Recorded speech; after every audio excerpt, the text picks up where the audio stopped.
Do Democrats still have a path? I know it is incredibly narrowing by the minute. Yeah, I mean, they do have a theoretical path, but it would require some sort of unexpected developments as the late votes are tallied in some of these districts. So as you mentioned, there are 18 uncalled races, although in one of them, it's in California, where it's a Democrat against a Democrat. So if you just go ahead and assign that to the Democrats, where things stand right now is 212 is the Republican number, 206 is effectively the Democratic number. And so there are 17 uncalled Democrat versus Republican races.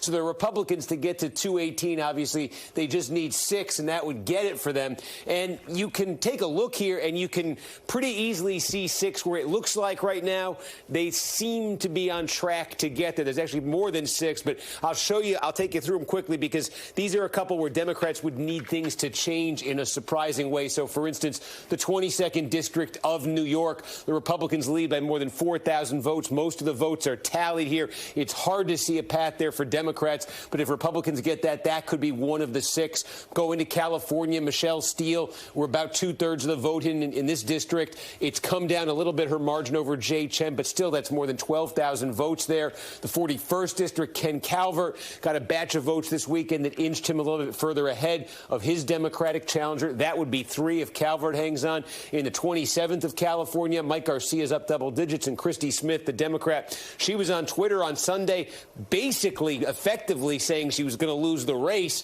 So that would be 4 unless something turns around dramatically there. And then you come into Arizona, where we're going to get some more updates tonight. In the 6th District, which is the southern part of the state, brings in Pima County. The Republican candidate there has gained votes in the last 2 updates. It's close, but has gained votes, and the trend has been favoring him late as he moves ahead over 2,000 votes. And in the 1st District of Arizona, Dave Schweikert, Republican incumbent, had been trailing in the tally, but we've been talking about these final votes being counted out of Maricopa County. We know they seem to be Republican friendly. It's a question in the governor's race if they're friendly enough to actually help Kari Lake. But in this House race, that last batch of votes from Maricopa County last night put Schweikert into the lead. We're expecting another big batch tonight. If it looks anything like last night's, his lead will only grow. And so right there, that would be 6 seats where if things stay the way they are and the trends stay the way they are, that would get Republicans to 218. And there are even a couple more on here where the Republicans like a Valadeo in the 22nd District. And Democrats would have to win this race. They'd have to win one of the 6 I just showed you. They'd have to win everything else on this board. That's an exceedingly narrow path. But you could certainly see, if you told me Democrats ended up at 215, 216, and you're looking at a Republican majority of just 2 or 3 seats, that's very plausible right now. Wow, and it's just so narrow. It's hard to wrap your head around. Obviously, Valadeo, who you have up there, one of those who voted to impeach former President Trump, one of the things that is making his race so tough for him. Steve, I want to go back to Arizona. We're going to delve into the governor's race in just a moment. We did call the Arizona Secretary of State race for a Democrat, which really adds to the list of Trump-backed election-denying candidates who had a really rough cycle. I mean, this was really a drag on them.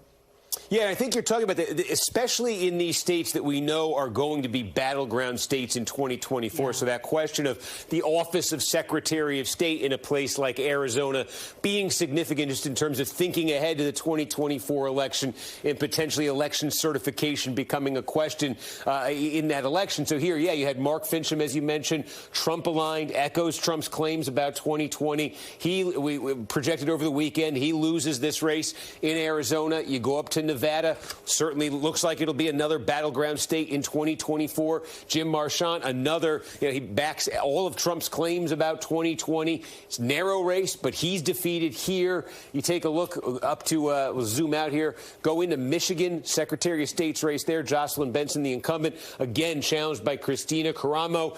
She again echoed Trump's claims about 2020. She's defeated soundly in this race. And then there was, of course, there's not an elected Secretary of State in Pennsylvania. Pennsylvania, though, key state here.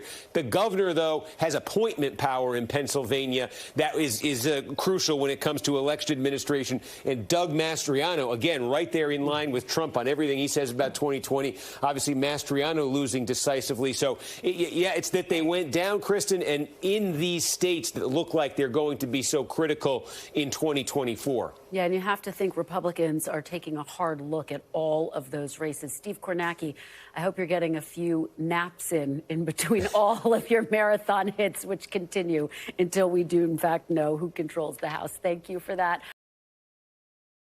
Thanks for watching our YouTube channel. Follow today's top stories and breaking news by downloading the NBC News app.